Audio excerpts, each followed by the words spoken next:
Entry 6, The Forest, Part 2.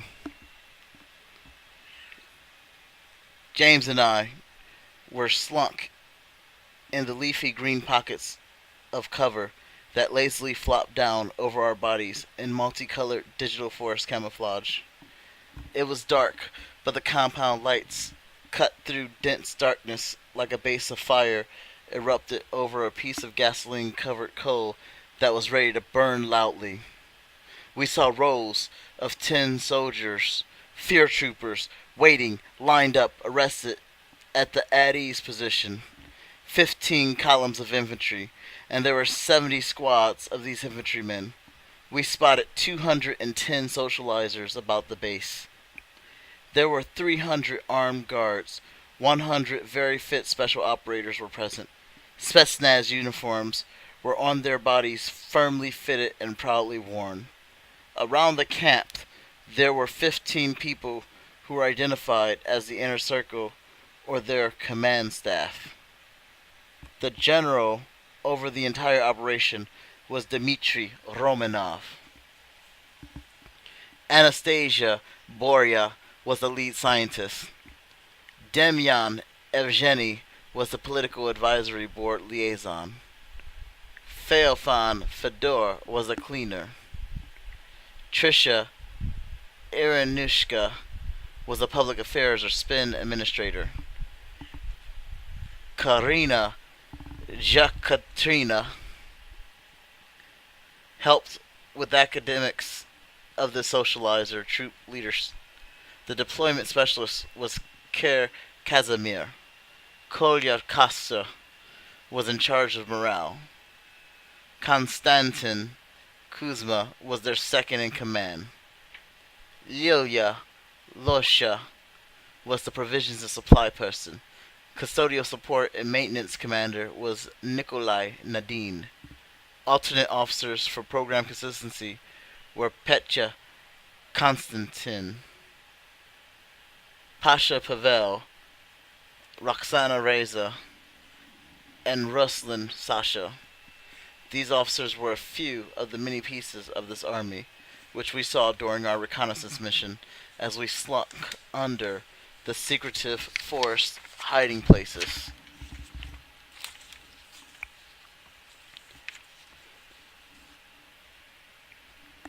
After we spotted them and the makeup of the enemy forces, it was time to start sabotaging the enemy secret encampment.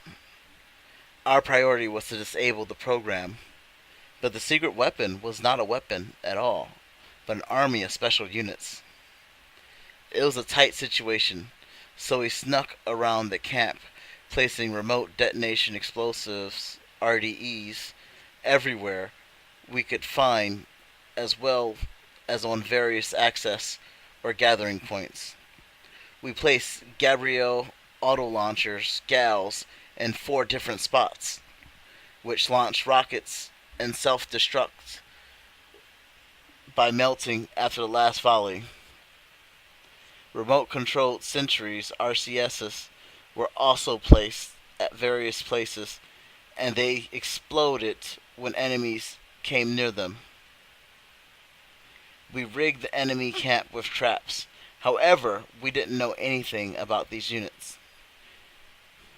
With the ease of getting around unseen, it was very clear that the soldiers here felt safe or complacent, since it was so deep into the forest and away from foreign lands too.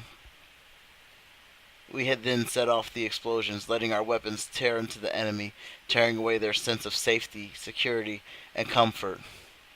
Many fell, searching for our unit. My buddy James stood up to get a better look at the action. James smiled, saying, "We're doing it! There's something wrong, though." While I knelt down, I could hear terrorized screams, ghoulish laughter, and mechanical motions. James was then shot squarely in the head. He was dead as a pool of red flows from a spot with lead. The spot filled with lead flows deeply with blood. It all fell down to the ground, straight from the head, so he bled. I cannot describe it all. Gunfire was everywhere, and I was watching buildings ablaze with fire. Such a situation was too dire that I felt I was drowning in a mire of bullets, explosions, and death. Every turn was bleak. Each came to me to seek, and they tried to destroy me like a sneaky mouse which is meek. My getaway path became open, and I could see the clearing through the forest in flame. A path that was tame came to my attention for me to escape quickly and easily. I ran and continued to run. There sat a drop zone that my rescue craft sat upon, waiting for me. My partner died, and I escaped. My partner died, and I had escaped, yet the mission was a failure.